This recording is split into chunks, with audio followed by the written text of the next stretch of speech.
You know that feeling when payday hits, and somehow, a week later, you're wondering where half your money went. You didn't buy a new phone, you didn't book a vacation, you didn't make any huge purchases, but somehow, your bank account looks like it survived a natural disaster. And then you think, it's probably just inflation. Um, Maybe. But here's the thing. It might actually be that harmless little $5 habit you've convinced yourself doesn't matter. Look, spending $5 doesn't feel dangerous. It's just coffee, a snack, an app subscription, a quick delivery fee. It's only $5. That's the lie. Here's what most people don't realize. If you spend an extra $5 every single day, that's $35 a week.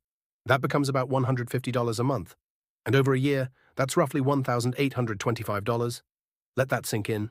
Almost $2,000 gone for something your brain barely even registers. According to behavioral economists, small repeated purchases often escape our mental radar because of something called the pain of paying. The smaller the expense, the less emotional discomfort we feel. So our brains label it as insignificant. But insignificant multiplied by consistency becomes significant. This is where it gets really interesting. Imagine your finances as a tiny leak in a water tank. You don't panic over a few drops, but leave it unattended for months, and eventually the tank runs dry. Your bank account works exactly the same way. Now, you might be thinking, so I'm never supposed to enjoy a coffee again? No, that's not the point. The problem isn't spending, the problem is spending unconsciously. There's a huge difference between intentionally choosing what brings you joy and automatically buying things out of habit. Here's what you can do starting today. First, track every purchase under $5 for 1 week. Every single one. Second, ask yourself before buying, would I still want this if it cost $20? Third, redirect just half of those impulse purchases into savings or investments. Even saving $2.50 a day adds up to over $900 a year.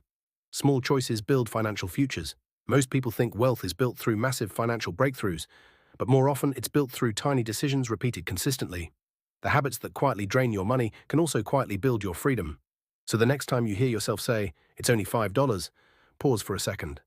Because that small decision might be shaping the life you'll be living 5 years from now. If this made you rethink your spending habits, hit subscribe, because we're exposing the everyday money mistakes keeping ordinary people broke. One stick figure at a time.